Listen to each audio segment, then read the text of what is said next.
अस्सलामुअलैकुम, welcome to my cooking channel. आज मैं आपसे रशियन सैलड की रेसिपी शेयर कर रही हूँ। शादियों पर मिलने वाला रशियन सैलड कैसे बनाया जाता है, ये मैं परफेक्ट रेसिपी आपसे शेयर करूँगी। आप वीडियो को फुल वॉच करें। इंशाल्लाह ये वीडियो आपके लिए बहुत हेल्पफुल रहेगी और आप घर में बाज़ार से भी ज़्यादा अच्छा रशियन सैलड बना सकते हैं। मैं कुछ टिप्स भी शेयर करूंगी कि अगर हम सैलड को बनाकर एक दिन के लिए फ्रिज में भी रखें तो इसका कलर चेंज नहीं होगा। नॉर्मली जब हम सैलड बनाते हैं एक दिन के बाद करीम का कलर चेंज हो जाता है। मैं आपसे कुछ टिप्स भी बताऊंगी, इसीलिए आप वीडियो को फुल वॉच करें। अगर आप नए हैं मेरे चैनल पर तो मेरे चैनल को सब्सक्राइब कर दें, बेल आइकन पर क्लिक कर दें ताकि मेरी आने वाली हर न्यू वीडियो की नोटिफिकेशन सबसे पहले आपको मिल सके। वीडियो को स्टार्ट करते हैं। बिस्मिल्लाहिर्रहमानिर्रहीम। एक बॉल में हम क्रीम ऐड करेंगे। Half cup whipping cream add कर रही हूँ। ये क्रीम मीठी होती है, इसीलिए हमें अब सैलड में शुगर ऐड करने की ज़रूरत नहीं है, लेकिन अगर आप शुगर ऐड करना चाहें, ज़्यादा मीठा पसंद करते हैं तो कर सकते हैं ऐड।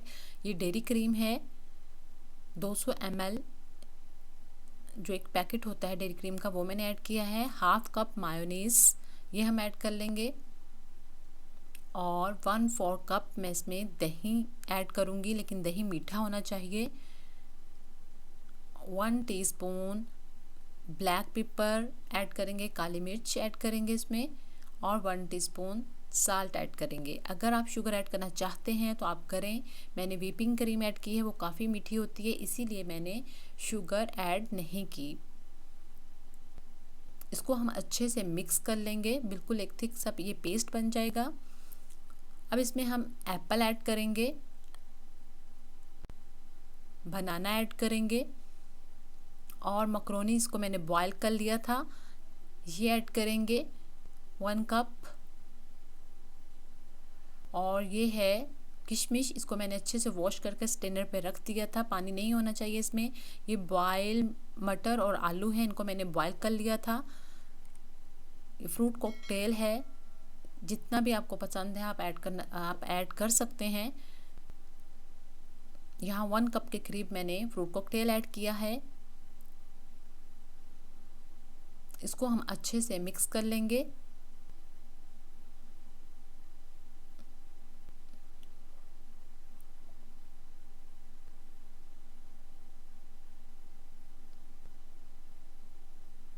मिक्स करने के बाद आप इसको सर्व करने से पहले फ्रिज में रखें ताकि ये बिल्कुल अच्छे से ठंडा हो जाए।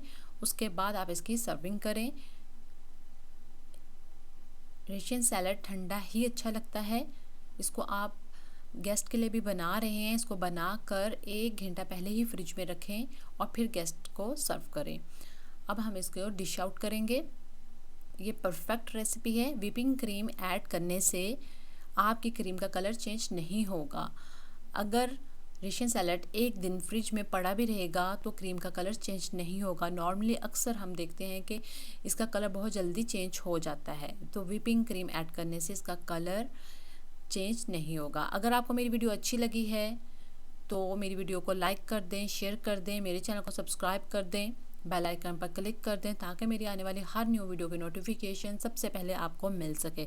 Thank you for watching. अल्लाह हाफिज़।